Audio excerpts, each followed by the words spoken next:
വിട്ടോ വിട്ടോ വിട്ടോ. നിങ്ങൾക്ക് ഇതുവരെ നീ അല്ലെങ്കിൽ എന്റെ ബാക്കിൽ കൂടെ എന്തുകൊണ്ട് നിങ്ങളെ കാണാല്ലേ? ഞാൻ ചേച്ചിനെ കാണാൻ വന്നത്. എനിക്ക് നിന്നെ കാണാലോ. നീ ചേച്ചിയെ കാണാൻ വന്നപ്പോ എനിക്ക് നിന്നെ കാണാൻ. ഞാൻ എന്റെ അടുത്ത് ഇങ്ങനെ പറഞ്ഞു പാലാരിവട്ടത്ത് ഇങ്ങനെ രമ്യ ചേച്ചി ഉണ്ട്, അപ്പൊ ഞാൻ വിചാരിച്ചു രമ്യ ചേച്ചിനെ കാണാൻ. അല്ലാതെ നിങ്ങളെ കാണാൻ ആരെങ്കിലും ഇവിടെ വരെ നീ ആയിരുന്നു കുറച്ചുകൂടെ കണ്ണി കുത്തി ഒന്നും കൂടെ കുറച്ചും കൂടെ സർപ്രൈസ് അങ്ങോട്ട് എത്തിയില്ല. ഒന്നും കൂടെ വിചാരിച്ചു ഞാനായിരിക്കും എന്നുള്ളത്. ഇല്ല, ഞാൻ പിന്നെ രാസയ്യോ എന്ന് പറയാൻ വന്ന പിന്നെ ഐ നോ ദാറ്റ് പിന്നെ പറയുന്നത് എനിക്ക് അറിയായിരുന്നു. ഇദ്ദേഹമാണ് നമുക്ക് കുറച്ചു മുമ്പേ ലെറ്റർ എഴുതി തന്നത്, മനസ്സിലായോ? ഞാൻ ഓൺ ദ വേ. ഇത് വേറെ ഒരു എഴുത്തെഴുതി എനിക്ക് അയച്ചേക്ക്. മറ്റേ പോസ്റ്റ് കണ്ടിട്ട് എനിക്ക് ഇപ്പൊ എല്ലാരും ലെറ്റർ ഒക്കെ പറഞ്ഞില്ല, എല്ലാരും ഈ പറഞ്ഞ പോലെ മെസ്സേജ് അല്ല അയക്കുന്നത്. ഞാൻ അറിഞ്ഞില്ല. പിന്നെ എന്തല്ല സുഖന്നെ? നീ എന്നെ ഇങ്ങനെ സ്നേഹിക്കും. കുറച്ചു നേരം വിഷമായിരുന്നു, പക്ഷെ കണ്ണൊക്കെ പൊത്തി കഴിഞ്ഞപ്പോ എനിക്ക് സുഖം തന്നെ. മറ്റേ സലിമോനോട് പറയണ പോലെ ഒന്നുകൂടെ പൊത്തു. ശരിക്കും അത് മനസ്സിലായില്ല. നീ പൊത്തി കഴിഞ്ഞാൽ എനിക്ക് കറക്റ്റ് ആയിട്ട് എസിയിൽ നിന്നിട്ട് തണുത്തിട്ടായി ഞാൻ പറയും ഇത് ഏതായി രൂപം, നിന്നെ ഇങ്ങനെ കാണാൻ ഭയങ്കര പാടാണ്, അല്ലെങ്കിൽ ഭയങ്കര ഫാഷൻ. കാവിലെ ഭഗവതി, കാവിലെ ഭഗവതി. ചേച്ചി സുഖമായിട്ടിരിക്കണോ? എന്തോ സുഖമായിട്ട് സുഖം സുഖം സുഖം. ഇത് നല്ല കുറിയൊക്കെ തൊട്ട് അതെന്താ കുറിയൊക്കെ തൊട്ട് വന്നേക്കണേ? അത് മണിക്കുട്ടൻ ഞാൻ മുത്തപ്പനായിട്ട് അഭിനയിച്ചാണല്ല, ഞാൻ റിയൽ മുത്തപ്പനല്ലേ. അത് ഞങ്ങളെ നാട്ടിലാണ്, ഞാൻ കണ്ടിട്ടുണ്ടായിരുന്നു. നാട്ടിൽ പോയപ്പോ ഇങ്ങനെ ഒരു പോസ്റ്റർ ഒക്കെ ഉണ്ട് അവിടെ പറശ്ശിനിയില്.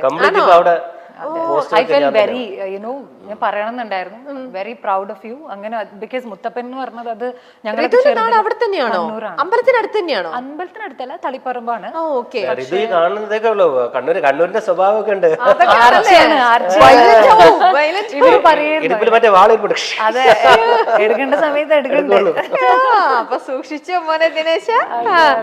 എന്നല്ലേ ഋതുവിന് എന്തൊക്കെ അറിയാം നമ്മുടെ മണിക്കുട്ടനെ കുറിച്ചുള്ള രഹസ്യങ്ങൾ വല്ലതും അറിയാമോ? പരസ്യമാക്കോ?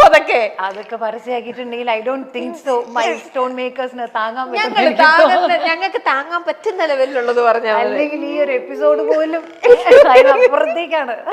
കാരണം ഇനിയിപ്പോ ഫസ്റ്റ് ആണ് എനിക്ക് തോന്നുന്നത് ഇങ്ങനെ ഒരു കോൺവെർസേഷൻ. ഞാനാണെങ്കിലും ഭയങ്കര നെർവസ് ആയിട്ടും കുറച്ച് ഫോർമൽ ആയിട്ടും ഒക്കെ നിങ്ങൾ ഇരിക്കാൻ പോണത് അല്ലേ? അപ്പൊ ആൾക്കാർ ഇരിക്കുന്നത് ഇത് ഇങ്ങനെ ഒന്നും അല്ലടാ, അല്ലെങ്കിൽ നിങ്ങൾ തമ്മിലുള്ള എന്ന് പറഞ്ഞാൽ എടാ വാടാ പോടാ സ്റ്റൈൽ അല്ലേ?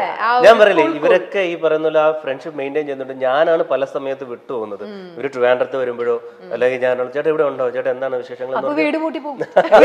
എന്റെ അടുത്ത് പറയും നീ നേരത്തെ പറയണം കേട്ടോ, വീട് പൂട്ടി പോകാൻ അല്ലാണ്ട് എന്നിട്ട്. എന്നിട്ട് പറയും ഇന്നലെ വരെ ഞാൻ വിട്ടിട്ടുണ്ട്, ഇന്നിപ്പോ ഞാനും അമ്മയും കൂടെ കുഞ്ഞമ്മേന്റെ വീട്ടിൽ പോയി.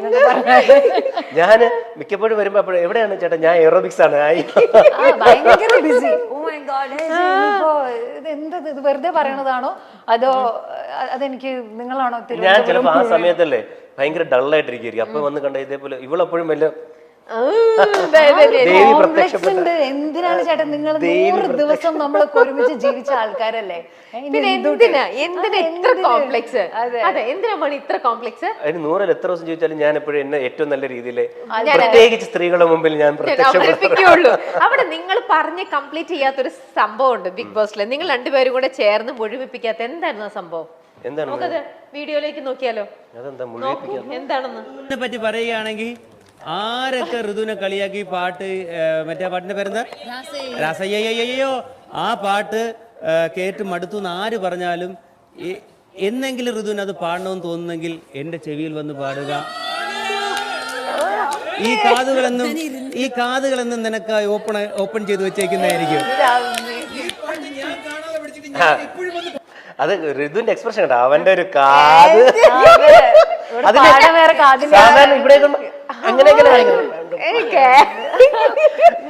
ഇപ്പൊ മനസ്സിലായില്ലേ ഈ ഷോ റിയൽ ആണെന്നുള്ളത്. എന്നാ പാട്ട് പാടൂ. ഇപ്പോൾ ആ കാതിൽ പാടണോ അതോ ഇപ്പോഴല്ലാതെ പാടൂ? ഇനി ഒരു പാട്ടിന്റെ അത് പാടിയിട്ടുണ്ടെങ്കിൽ ഇവരെല്ലാം കൂടെ എന്നെ എനിക്ക് തോന്നുന്നത് എടുത്തിട്ട് ഇടിക്കും. അത്രയും പാടിയിട്ടുണ്ട് അല്ലേ? എനിക്ക് തോന്നുന്നു ഞാൻ പാടിച്ച മണിക്കൂട്ടൻ ചേട്ടൻ കൂടെ ഉണ്ടെങ്കിൽ ഞങ്ങൾ അവിടെ ആഘോഷമാക്കിയ ഒരു പാട്ടുണ്ട്, അത് പാടാം. എന്നാ അത് പാടും, ഏതെങ്കിലും ഒരു പാട്ട് പാടും. അതിപ്പോ പാടിക്കഴിഞ്ഞാൽ പക്ഷെ തല പാടാൻ കൂടെ നന്നായി പാടും. ഈ പറഞ്ഞ ഋതു നന്നായി പാടും. ഋതുവിന്റെ ഒരു പാട്ട് കേൾക്കുക എന്നുള്ളതാണ് ഈ പ്രോഗ്രാമിനെ സംഗീത സാന്ദ്രമാക്കും. ഒരു കാതല്ല, ഇവിടെ എത്രയോ കാതുകളാണ് പാട്ടുകൾക്കായിട്ട്. പക്ഷെ നിങ്ങൾ തല കൂടെ പാടും. ഓക്കെ, മണിക്കൂട്ടൻ ചേട്ടന്റെ ഫിലിമിലെ ഒരു പാട്ടാണ്. അപ്പൊ ഇത് ഞങ്ങൾ അവിടെ ആഘോഷമാക്കിയ ഒരു പാട്ടാണ്. ഞങ്ങൾ ഇത് ലാലേട്ടന് വേണ്ടിയിട്ടും ഒക്കെ ഇത് ഞങ്ങൾ കൂടുതൽ പ്രാവശ്യം ഞങ്ങൾ എല്ലാവരും പാടിയിട്ടുണ്ട്. ഓക്കെ, അതിലൊരു മണിയുണ്ട്, അതാണ് ആ പാട്ടിലൊരു മണിയുണ്ട്. ഇരിക്കട്ടെ അപ്പോ. ഓക്കെ. നൊമ്പരം കളയും നാളം നീ, സ്നേഹമണിനാദം നീ, ജീവിതം വെറുതെ വാടുമ്പോൾ കുമ്പിളിൽ നിറനിറയെ നീ തുള്ളിത്തുള്ളും മധുവല്ലേ, നീയുള്ളിനുള്ളിൽ നാനവല്ലേ, നീ തീരത്തുള്ള തണലല്ലേ, എരിന്റെ തിരിയേ നല്ലിടയനു നീ.